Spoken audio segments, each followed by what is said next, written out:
debate on Tuesday night wasn't even about who goes top of the league or not. Instead, it was whether London would be blue or red. But guess what? The sky of London is still red, as the Gunners run riots on innocent blues at the Emirates. Good morning, viewers, and welcome. I am Raphael Rafiki Ojaokomo, and I will be your anchor for today. You're watching, now streaming, on Advent Cable Network Nigeria and the city center of the Federal Capital Territory, Abuja. Remember, Thursdays are our sports special segments. And with me on the show today and the studio this morning is Prince Kelechi Mbegbulam. You're welcome, sir. Thank you very much. Yeah, it's a pleasure being here. Thank you, sir. He's a professional football referee and sports analyst. Also joining us virtually from Delta State is Comrade Abraham Soko, a social and sports analyst. You're welcome, Comrade. Thank you, Mr. Raphael. I hope you enjoyed the week. I hope you enjoyed the week. I did. Thank you very much. You're welcome. Good to have you with us this morning. Yeah. Viewers, remember, you can join us on the show by calling the number on your screen or sending your comments via our various social media handles showing on your screen. A lot has happened in the world of football. Gentlemen, let us get right into some of the lead stories during the week. I have at the top here, Chess in Slums founder Onakoya returns to Heroes Welcome after breaking Guinness World Record. You all know the week was agog with record-breaking chess player. I want to go straight to Punch Sport Extra. Eagles squad value drops from 345 million euros to 343 million euros. Beside it, Chukwueze may get Milan lifeline. Atletico insert 90 million euros clause in Omorodian's deal. Adesanya reflects on Pereira rivalry. Pep open to Barca return. You can find that on page 3 of the Punch Sport Extra. Liverpool in talks with slots for Klopp. I don't know what that is about. You might want to find out on page 4. Also on page 4, you have Ten Hag faces 25% pay cut at United. Are they beginning to prize him because of the results? Haaland out of Brighton clash. I hope he's well. That story is still on page 4. We have on the bottom strip, De Gea hints at return after 10 months out. After his contract ended with Man U, he's not been able to tie any deal. You can find that on page 8. We have on cricket, Nigeria wins ICC award. You want to know what that is about, you go to page 2. Beside it, you have Nadal uncertain over French Open. That's the French legend. I'll call him French legend. He's a Spaniard, but we and I know he owns the court when it comes to the French Open. You can find out the story on page 2.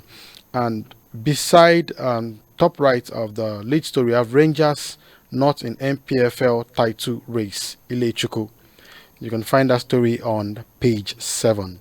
Then the big bold story here, prolific. Nigerians who lit up Europe with goals, assists, 2023 and 2024 season. You agree with me that they are firing from all cylinders, from Lukman to Adebayo to Desas to Osimhen, and then the one who came back and continued from where he stopped, Victor Boniface. I have here with me, I said, Paris 2024, Nigeria's entry list for release, Bahamas confirmed. But before we go into all these other stories, I want us to touch what we have here. If you take notes, Prince and also Comrade, I want us to pay attention to this. We are going to be playing Benin Republic and South Africa, a 2-leg tie World Cup qualifiers. And right now, Nigeria is not really standing well on the table. And I'm looking at this headline here. It says, prolific. Nigerians who lit up Europe with goals, assists in 2023-2024.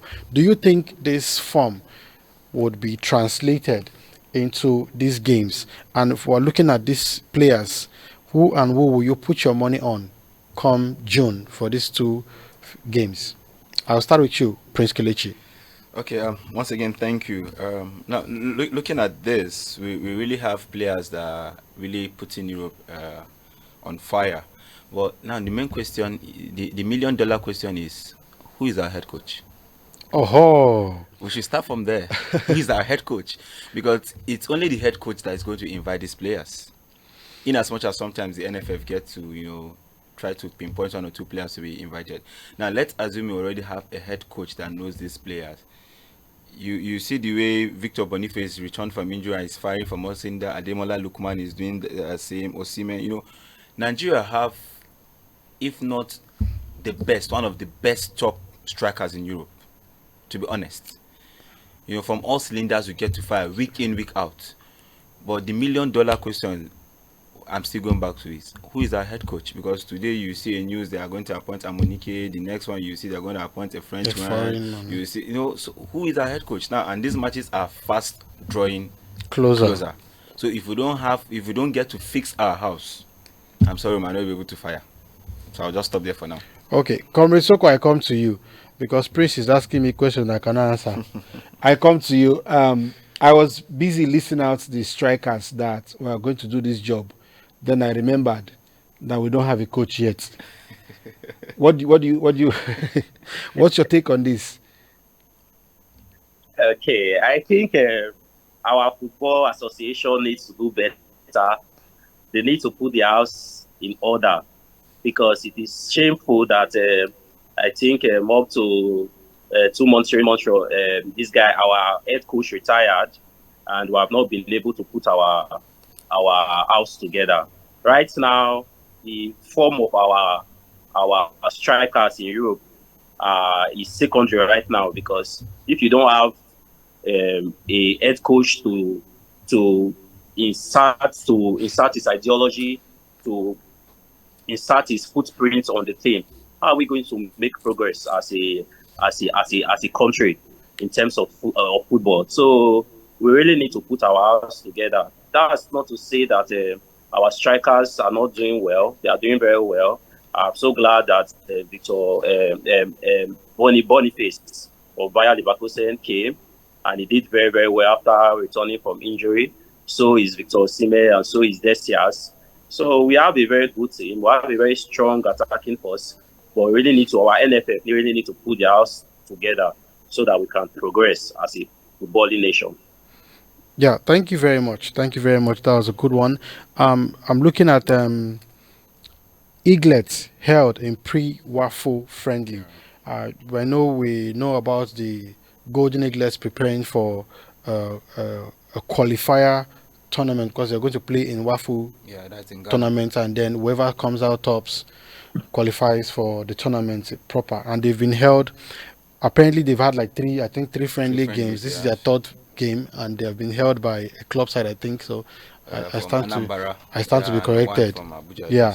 So are we on the right track?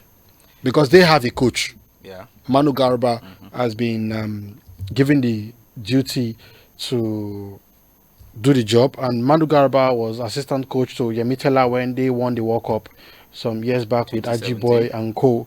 So do we think he has what it takes to do this job? Because one thing I know with the NFF is you see people being rotated, and you're wondering, have they done something better that we can have them back, in the likes of Laramboso, Eguavon, Salisu, and so on and so forth? So are we in the right path? I'll come to you, Comrade Soko, sir. Right from history, our Super Eaglets have been performing very, very well. I think some of the players, the mainstream players that we have, actually developed from this Eaglets team. You see the likes of Osimhen, the likes of Isaac. What's his name? I think likes of Osimhen, most of them developed from this Eaglet team.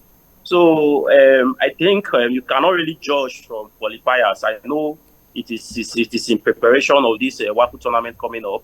So I personally do not like to use qualifiers to judge a team.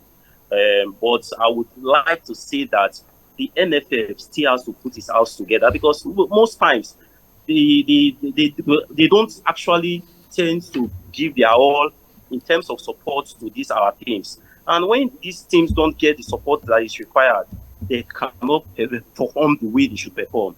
So everything we are passing through in our as a footballing nation, I think it rests with our NFF. They really need to do better so that our Eaglet team can go to this tournament, this World Cup tournament coming up, and give their best, so that we can continue to grow players far into the future. Thank you. Thank you very much, Comrade Soko. Prince, you are a professional referee. Like Comrade has said, we shouldn't bank on friendly games. But don't you think that is where we get ourselves before you might have seen many of these games. You've refereed so many of these games, even in friendly games, even in what's it called, normal, usual competitive games. Don't you think these friendly games are what helps you to know what you need to do when you go for a competition? Okay, just to add up to what Comrade said. Now, this friendly games, when you play them, they help you build your team. Okay. You know, it's when you play friendly matches that you'll be able to know which player is part of the first 11. Okay. Now, just like you earlier said, they've played 3 friendlies, they won one, they drew 2, and you know, I actually want to come back to the coaching crew. Manu Garba is a good coach, yes, but to be honest, I was expecting a much more younger coach. Okay. Now, there's this football club, Beyond Limits. I don't know if you've heard of them. They went to Italy. They're the only African team I've gone to Italy to win. You know, why don't you adopt their coach into the coaching crew of the under-17? You know, he deals strictly with the junior cadre of players. He has proven himself, you know. It will interest you to that Beyond Limits actually defeated Remo Stars. Remo Stars. Yeah, which Wow. is the senior team. And Beyond Limit is the current FA champions of their states. So you Wow. see, if you adopt such persons into your team, if you co-opt such persons into your team, it's going to give you more technical know-how. The last match the Eaglets played, the NFF president was there, some other officials were there. Yes, it's good, it's a morale booster. But I must say, friendly matches help you to build your team. You know, it helps you to select the right players, because if you don't get to play these friendly matches, it's just like you also playing a tournament.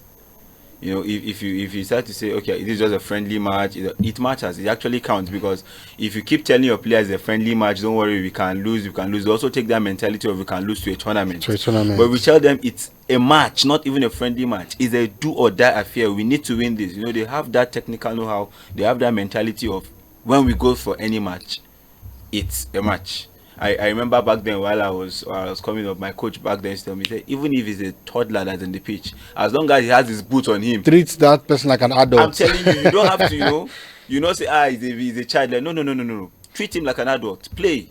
Football is a game of contact, so you don't say because a friendly match, you will not win, no. It's the best time for you to prepare your team, so that when you go for a tournament proper, you're going to have a good outing. Viewers, please don't forget to join us as we talk about sporting issues that pertains to even the Nigeria team, the Super Eagles, the Golden Eaglets. You can also join us on our social media platform. Let us hear your view. Let's hear what you think, especially on the matter of the coach of the Super Eagles, that everybody's wondering, are we having a local coach? Are we having a foreign coach? Are we even having a coach at all? We need to know what we're doing. To leave football a bit, I want us to go into this very interesting one. Chelsea Slums founder Onakoya returns to Heroes Welcome after breaking Guinness World Record. A lot of us stayed up all night to count time, count hours, minutes, seconds for Tunde Onakoya, who recently just broke the Guinness World Record for longest time playing chess. And now he said something. He said, I'm not even just playing for the time, I'm also playing not to lose. Now he doesn't just have the record for the longest time, but not losing The winning streak for 60 hours. The record was 58 hours. And somebody on the light time, somebody said, please let this record stay long before somebody tries it. Unlike when Hilda Bashi cooked and then everybody started cooking. Some people almost burnt their kitchen. So I I'll start with you, Prince. Don't you think what this young man has done would spur on people to want to find out what is the game of chess about? Because I've followed this guy for a while. He goes to Ikorodu under the bridge and gets kids, sponsor them, bring them out from that place. Don't you think a lot of kids would look at him as a role model and want to do what he has done? And also the government of, let me say Lagos State, because that is where he is trying to bring his kids out from the slums, and then maybe the government of the Federal Republic of Nigeria at large. It's not enough for all of them to go there and identify with him. He was doing this thing to raise funds to be able to bring his children out of the slum. Where is the government of Lagos State and the Federal Republic of Nigeria? What role are they playing in also trying to see that this thing this guy is about to achieve is not just on paper, but we see it live and direct? Well, once again, I would say congratulations to him on keeping a new record. I'm actually not a fan of chess, but I must tell you, while I was following his story online, I started having interest. So possibly I'll be one of his recruits. Well, also I read a little about him, and I also saw a clip whereby he was playing chess with a white boy, and it struck me so much that he said that child enrolled in the best chess school in the world. And it took him time to beat that child, and he was like, in a few months time, in a few years time, this child is going to be one of the best in the world. And now coming back to Lagos State government and the Federal Republic of Nigeria. Indeed, I saw some pictures flying where the governor of Lagos State was taking some selfies with him and all that. Now the government really need to put mechanisms in place to see that his dreams are being achieved. Now, one of those is, if we don't have a chess club or we don't have a chess school, the government can establish this. Okay. Now, this young man, I believe, is very much ready to go into this, because this is what he has passion for. He wants to bring out children from the slums and then to make them chess champions, and he can really achieve this. So if the government will give him 101% of their support, it's achievable.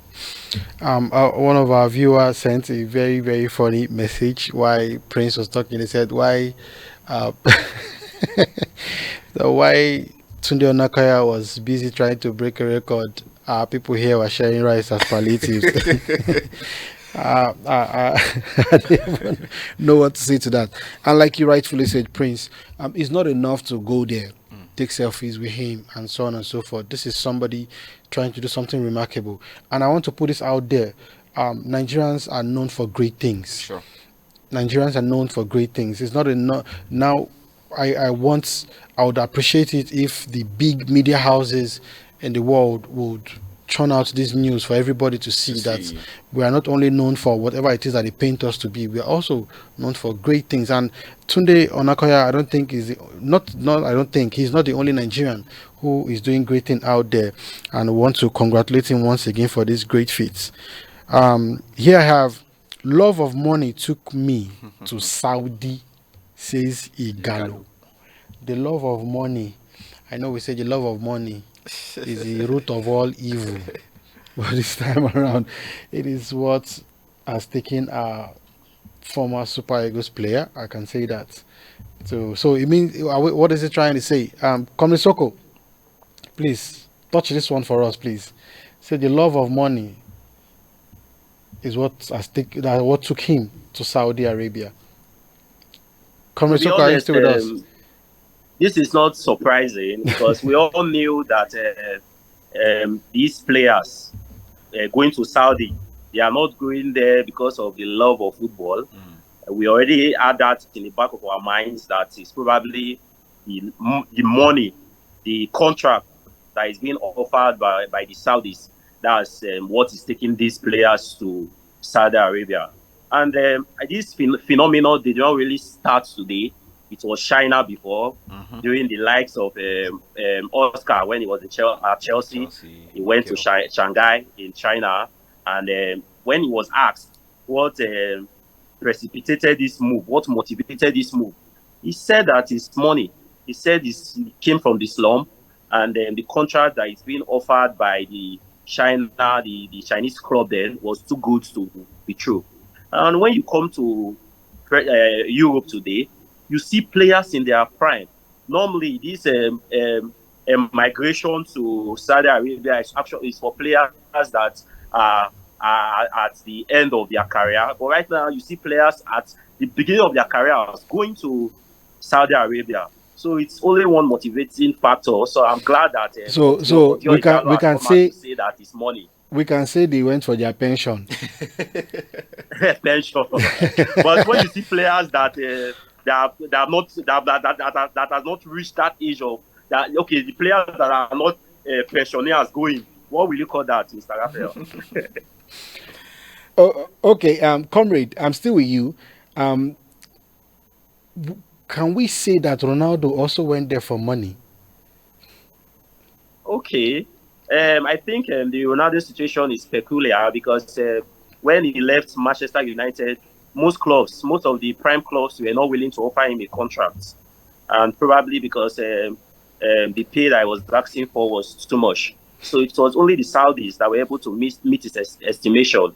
So I think that Ronaldo also went there partly because of money, because this his club, Al Nassr, was the only one willing to match his valuation. So I can also say that you're right if you say Ronaldo also went there for money. Yeah. Okay, I'll come back to the studio, Prince. I don't want to believe that Ronaldo went there for the money, seeing that he already has more. In fact, if I'm not mistaken, I stand to be corrected. He lives on an island by himself. Don't you think the Saudis were just trying to use him, the picture poster boy, to get more viewership of their league? Okay, I would see it in two different ways. Yeah, first, just like you said, of their league, they're trying to promote their league because the Saudi Arabia will soon host the World Cup. Okay, so they're trying to see a picture whereby they have a superstar grazing their league. And if you get to check it out, since Ronaldo moved to Saudi Arabia, so many players have been moving to Saudi Arabia. You know, look at Maximin from Newcastle, Saudi Arabia. You know, you look at Mendy from Chelsea, Saudi Arabia. You look at Mane, Saudi Arabia. You look at this Moroccan goalkeeper from Sevilla, Saudi Arabia. So Koulibaly, Mahrez, and the likes. A lot of players have been moving there. Yes, the Saudi league is trying to grow with these players playing, because back then, without any foreign player, you hardly hear of the Saudi league. But now, with Ronaldo, I call it the Ronaldo effect. The Saudi league now is even being televised. Now, love of money, just like Odion said, is true. Just like Comrade said, Oscar moved to China. Have you also wondered why the MLS also is trying to pick these superstars? Okay, now that you mentioned MLS, I'm going to say something. When you said the Ronaldo effect is what is making the Saudi league boom and people are rushing there now, mind you, he has other achievements. Yeah, sure. But there's one other person who has greater achievement and has moved to the MLS, and the MLS is not getting the same audience as the Saudi Arabian league. You and I know Mercy.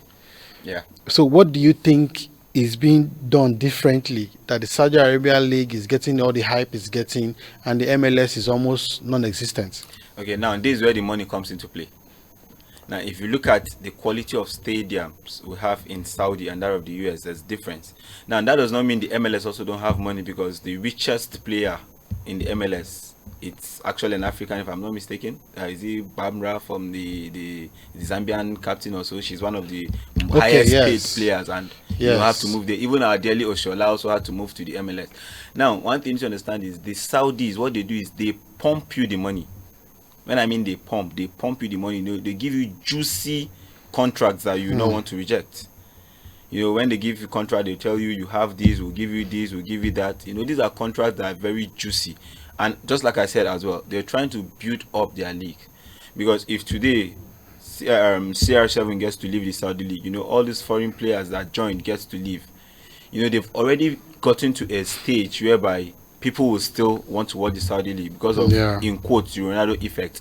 But when you go to the MLS, you know, some players already existed in the MLS even before Messi joined.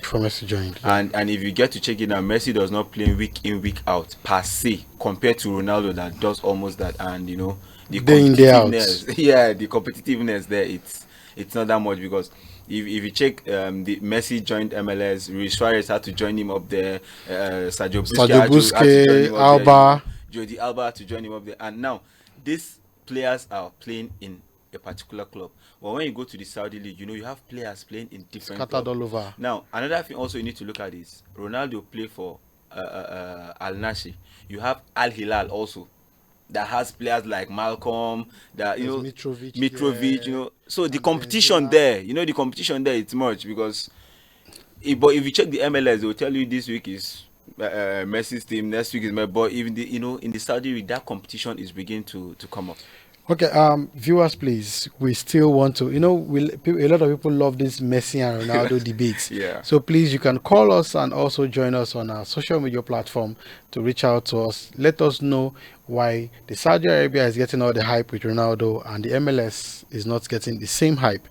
Okay, I want to quickly go to next story. It says the Tigress to camp in Ghana, USA for Paris 2024 Olympic.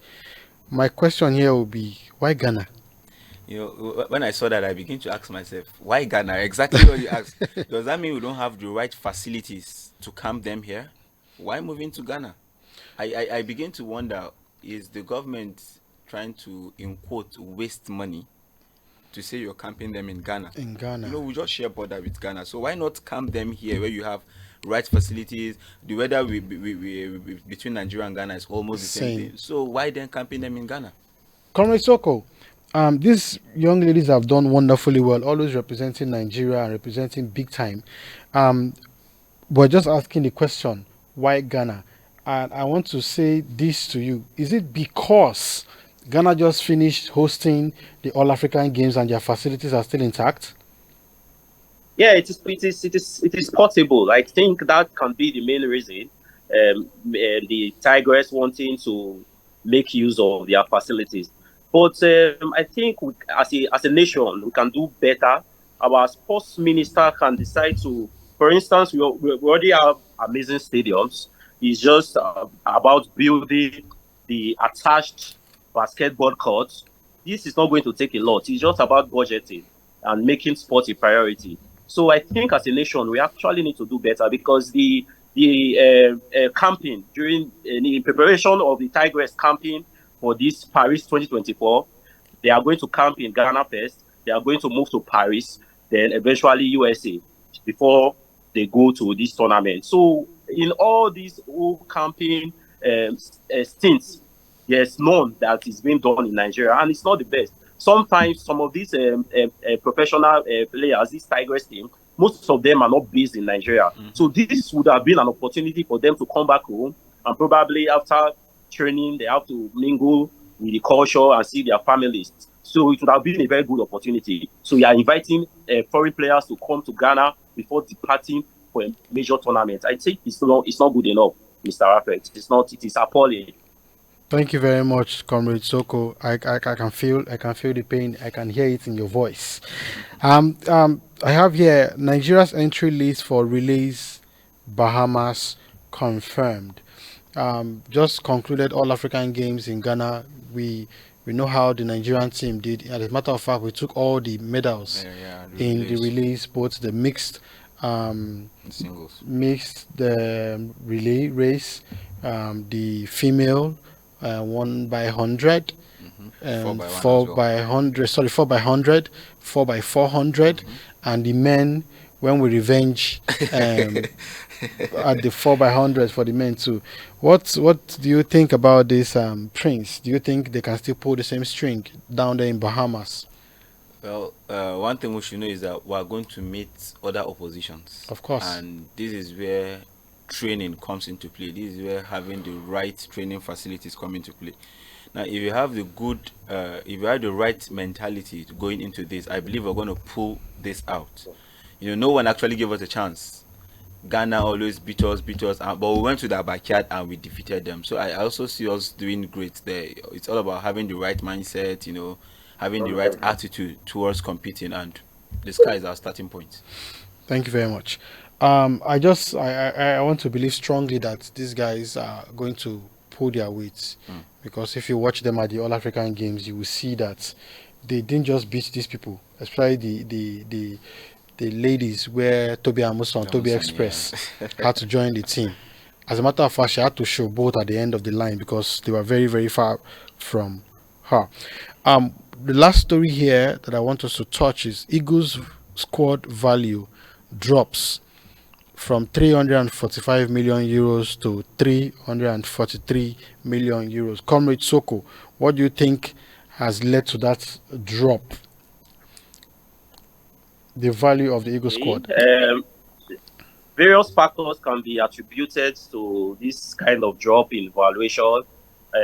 I think the main factor I can ascribe to this is possibly injury and fitness.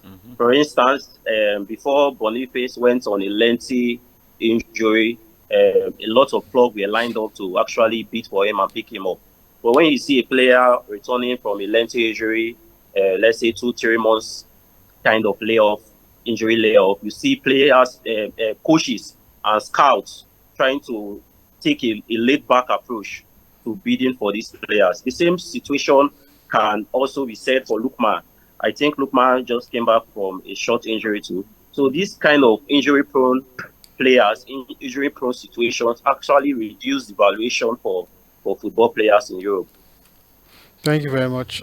Prince. Yeah, to add to that, yeah, injury is one of it. Another thing also, the players turning up week in, week out. Now you can see before the Nations Cup, Kelechi Iheanacho is one player that always plays for Leicester City. But after the Nations Cup, what happens? You hardly see him even making the bench. Yeah. You know, Wilfred Ndidi just came back from injury. Congratulations to him. He's been banging goals week in, week out, you know. So apart from that also, the players also showcasing themselves is another thing. Because if you have these players playing week in, week out, you know, trying to give all they have, and for these scouts to see them, certainly a valuation is going to come up. Like the injury, he said, Moses Simon also injured. And, you know, all this. So injury really is really playing a big factor to players' valuation, and well, I guess we're going to come up very soon. Okay, gentlemen, now I want us to jump all the way from Nigeria. Now we are going to Europe. I know where you're expecting me to go to, but that's not where I'll go to. I'll start first off with Italy. Inter Milan just became the champion of the Italian league for the 20th time. And then Simone Inzaghi is winning his first title as a coach in the Italian league. Comrade Soko, over to you. Okay. That was a very, very big achievement by Inter Milan. I would say that winning the Scudetto is not an easy feat when you have the likes of Juventus, Napoli, and AC Milan in that league. But what I would want to say is that there are teams that have football heritage. Football heritage in the sense that these are teams that are not new to this kind of situation. As you have stated, the Inter Milan as a team has won the Scudetto for this 20th time. This is going to make it the 20th time that they are winning. this town on their badge now will become 2. This is what I can really refer to as a football heritage. Thank you very much. Now I'm going to come to you on another angle, Prince. What is wrong with the Italian league where 2 seasons ago it was AC Milan, last season Napoli, this season Inter Milan? Are they sharing the cup? Well, gone are those days where just one team gets to overtake the league. You know, before then it was Juventus. Now this to show you that other teams have woken up. Okay, now they get to buy the right players to also see that they compete. They're not just competing, they also get to win the league. Big congratulations to Inter Milan, and not just winning the league, they actually won it at the stadium of their rivals. AC Milan. Nothing can be more painful you than know, that. it's just like you winning Arsenal winning league and White Hart Lane, and you're going to come back to that. So, We're coming to that. So, you get to see where the league now is going to. The development is really coming up. That shows that it's no longer a one-sided league. Sure. Unlike in the German league where you see more of Bayern won for 11 seasons. Go to different leagues, always PSG. This shows that they are really coming in Spain. Is either Barca or Madrid. Maybe Atletico after 10 years, and then they're out also. So they are really coming up. Okay, go straight to the Europa League semi-finals, where Marseille will be locking horns with Atalanta, and Roma will be dealing with Bayer Leverkusen, who haven't lost any game this season so far. Comrade Soko, over to you, sir. Yeah. Marseille, Atalanta, Roma, Bayer Leverkusen. Okay, the quality of Atalanta is very, very, very good. I've watched them. They have a very good. They have very good players, very good strikers. They have the likes of Skamaka. They have the like of Mirenchuk and our very own Lukman. So I am seeing Atlanta winning that particular fixture. Then the other fixture between the Roma and what again? Leverkusen. The other thing. Okay, Bayer Leverkusen. Okay, I think I don't think Roma is going to come out from that one in one piece, because right now Bayer Leverkusen happen to be the best team in Europe right now, going by stats, going by data. As you stated, they've not lost any match in Europe this season. So it's a very, very big motivating force for Bayer Leverkusen. I see them winning that particular fixture. Do you think Boniface is going to bond them, Prince Kelechi? Well, certainly, just like Comrade I've said earlier, sometimes when I watch the Leverkusen game, they will be losing and you like, oh, their winning streak is going to be extra time. From nowhere, you just see goals coming, and I begin to ask, what is really Xabi Alonso's effect on this thing? Just like Comrade said, Atlanta, if I was to predict earlier the two teams that are going to play final, I would say Liverpool and then Bayer Leverkusen. But Atlanta shocked everyone by knocking off Liverpool. In fact, 3-0 at Anfield. So Atlanta had a very good team. Marseille really had, I would say, a narrow escape. They had a narrow escape defeating Benfica. And football can be very unfair. Very unfair, if I may say. And Roma were really out beating AC Milan. They are all Italian teams, so they get to know themselves very well. And then Leverkusen also showed West Ham we've never lost, and really they didn't. So I see Leverkusen advancing to the finals. And then I also see Atlanta. Yeah, so I'm seeing Atlanta, Leverkusen for final. And if you say I should pick my winner, I'm going to give it to where the Nigerian guy is. The Nigerian is. At the Conference League, we have Aston Villa going up against Olympiacos and Fiorentina squaring up with Club Brugge. Are we seeing another Unai Emery coming? Because this man does not see anything Europe with his eyes. And now he's about to square up with Olympiacos. Comrade Soko. Okay, I think I see Olympiacos progressing, because I watched their match against Fenerbahce. They performed very, very well. So I don't think Aston Villa is going to win that particular fixture. But in this particular match, Olympiacos is the underdog. And I think that when you are underrated, there's this tendency for you to shock that big so-called big team. So I see Olympiacos winning that one in spite of the Unai Emery effect. Then the other fixture, Fiorentina against Club Brugge. Fiorentina has been very, very inconsistent this season. So I'm also going to give that particular fixture to Club Brugge. I'm going with the underdogs in this Conference League, Mr. Raphael. Thank you very much. Prince Mbegulama will come to you with the big men, the big boys. Borussia Dortmund against Paris Saint-Germain. Nobody expected these two teams to be facing each other at this point in time in this tournament.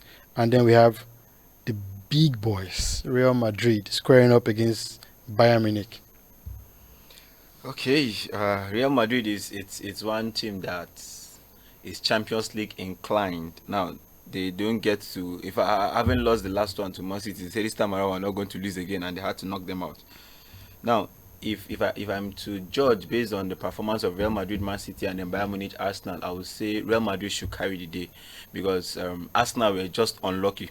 Sorry to you, even though Arsenal were just unlucky to have lost that, and PSG really ran riots against Barcelona, while also Borussia Dortmund, the underdogs, really played well. So I will give Madrid to advance to the final as well as Paris Saint-Germain. So I'm seeing PSG, Real Madrid for finals. Okay. I know Comrade want to say something, but I'll bring something else to you. We've been told that the FA Cup would be played. The draw has been made. To be played by 3 p.m. As usual. Comrade, is it fair that Man U will be playing Man City? Okay, I would say that it is not fair. It's not fair for 2 reasons. Because my club was knocked out by Man City. Manchester That's City. the first reason. Yes, my club, Chelsea, was knocked out by Man City in the semi-finals. Then the second reason why it's not being fair is also because of the fact that Man U knocked out Coventry. I saw that match. I feel that Coventry did not deserve to lose that particular game because at a point, Manchester United were 3 goals up. Yes. 71 minutes of the game. Coventry came back to equalize in the dying minutes. During the extra time, I think during the extra time or before the extra time, they scored a winning goal. Okay, during the extra time, I think a few seconds before penalty, they thought that they scored the winning goal and it was disallowed. So I think it was really cruel. When after that match, I say football, my statement was football is very cruel because Coventry did not dare to really lose that match to Manchester United. They were really up for the battle. So it was really cruel on them. So the question now is, we read on the headline where they said Ten Hag faces 25% pay cut at United. Is that the reason why they are pricing him now? It's possible. That's the reason. But I wouldn't just say that. I would say that probably it has to do with new management, money factors, and these are the most logical reasons why they would want to take that decision. So who are you picking, Comrade? Okay, I think Man City is going to take the day because I've consistently said on this show that Man City is, I think, among the best team in the world. Even I will pick Man City before Real Madrid. You understand? So I think the best 3 teams in the world right now, Man City is up there. I don't think there's any team that can match Man City right now. Even the game they lost against Real Madrid did not really deserve to win that game. Going by the stats, going by the chances. But Real Madrid just continue to hang in there because they had that experience at that level. That's what I call football heritage. So football heritage came to the fore. And your own Arsenal, if you go to the other game, Arsenal, they could not step up their game. They just needed a little sparkle against Bayern Munich because they did not perform badly at all. But they just needed that little sparkle. But probably because they did not have experience at that level, they could not really make it. Okay, now that you have mentioned me, I was on my own. Now that you have dragged me, so I want to go to the results over the week. Want to look at 2 major results, even though a lot of games were played over the week, but a lot of people are paying close attention to that of Arsenal, Chelsea, Everton, Liverpool, and the one that will happen this evening, Manchester City against Brighton. Comrade, I'll come to you again. Let me start. Wait. Chelsea. Comrade, wait. Okay. Comrade, wait. Okay, sir. It was a 5-star performance from Arsenal.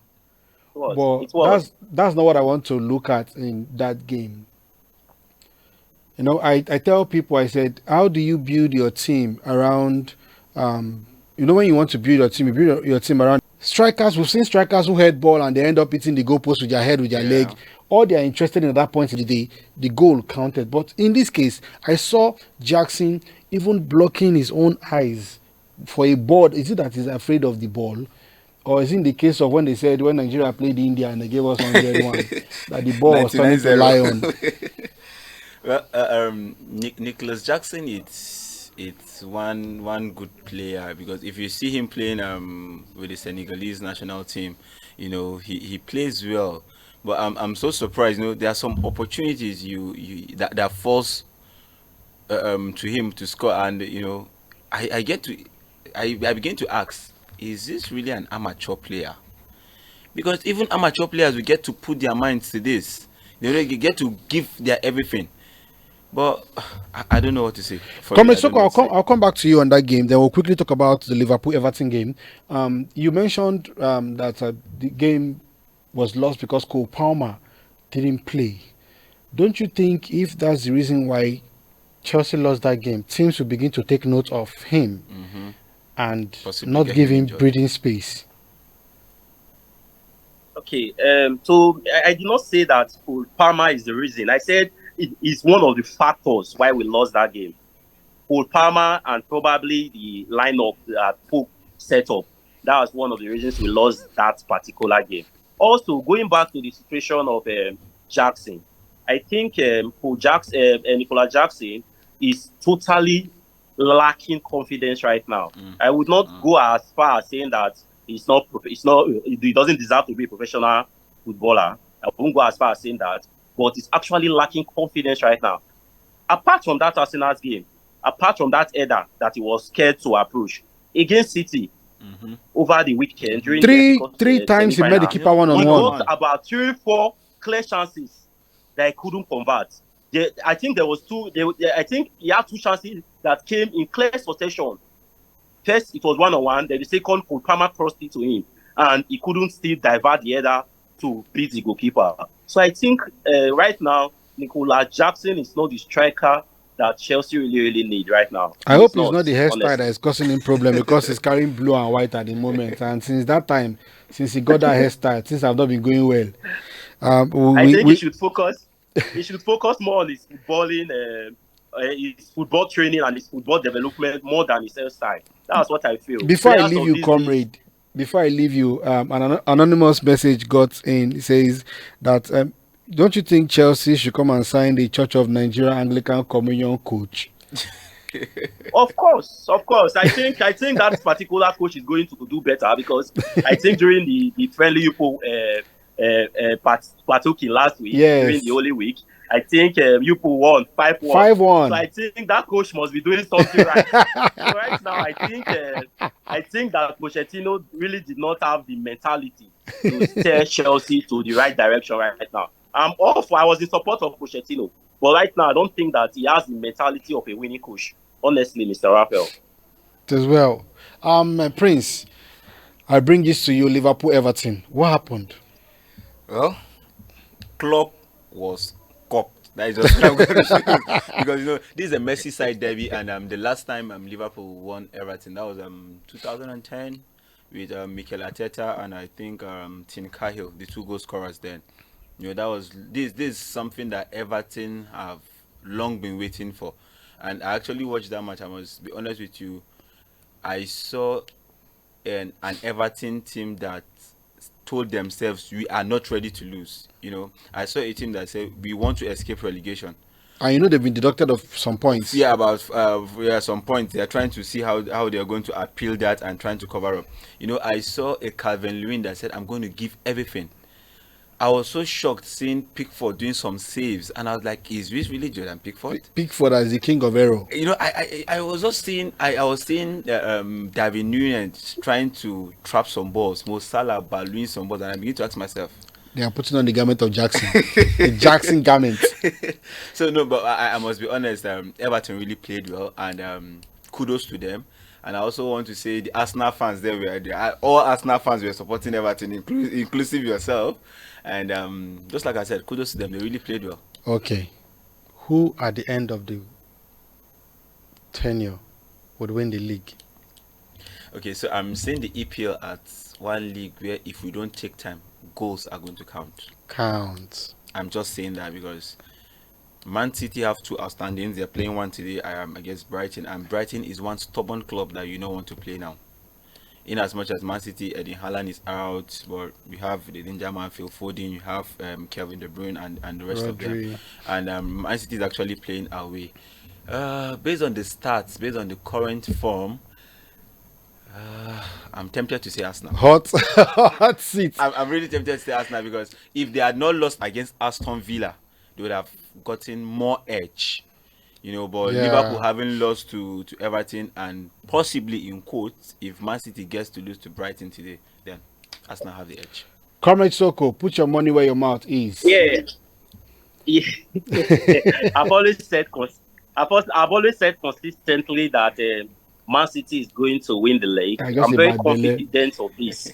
Even when Man City was trailing with, I think, a point or 3 points, I've always said it consistently. And the reason for this is because at this level, in recent times, Man City have what it takes to cope with the pressure. Liverpool falling to Everton yesterday, it was not something that is new. It was recent history repeating itself. There was a time that Liverpool was chasing the title with Chelsea, or I think Manchester United, and Gerrard split. Yes, I remember that very vividly. And that was what led to the goal by Dame Baba. So I think at this level, if Man City have what it takes to really, really cope with the pressure, I see Arsenal crumbling.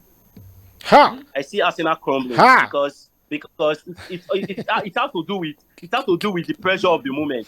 That's my take on what this. What did they do to you, Comrade Soko? Anyways, viewers, I'm sure. But sorry, before that, Comrade, you know, Arsenal is still going to play Man U, and over the weekend they will play Tottenham. Now, Arsenal is one thing. Yes. Arsenal is one team so far. If I must be honest with you, they've really been consistent in quotes playing the top 6 teams. You know, they get to make sure that they pick up points. Because earlier on, I know where you were talking about Champions League, you said Man City is the best team. I actually wanted to tell you that Arsenal actually defeated Man City. Okay. So coming back to okay. Gentlemen, want to appreciate City, you. Let me answer you, Mr. Kelechi. Comrade. The truth is... we don't have time. Maybe you get a pen, write it down, bring it for him next week. Okay, no problem, Mr. Hafel. We want to appreciate you for joining us all the way from Delta State, Comrade Abraham Soko. Thank you very much. And also Prince Kelechi Mbegbulam, we thank you for always joining us on the show. Pleasure. And thank you so much, my guests, who I'm thanking every one of us for. I'm also thanking myself for being here today. We hope to have you more. I hope we'll get to see you guys more when we meet again next week. And for our viewers, we want to thank you so much for staying tuned with us. Like I always say, waiting peace, no fit give you. Gra, no go give you. So let us strive to live peacefully with one another. This is where we draw the curtain on today's edition of the show. Till we'll come your way again, same time, same station. I remain Raphael Rafiki Ojao Komo. Stay blessed and bye for now.